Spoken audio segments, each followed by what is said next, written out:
El pedazo de la infraestructura del Puente Independencia, que se desplomó el pasado 7 de enero, sigue sin ser reparado por la actual administración municipal.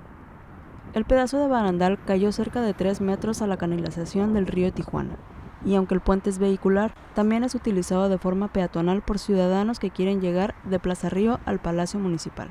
Hasta el momento, más de 15 días después de su colapso, lo único que instalaron fue una malla protectora para peatones y cinta de precaución.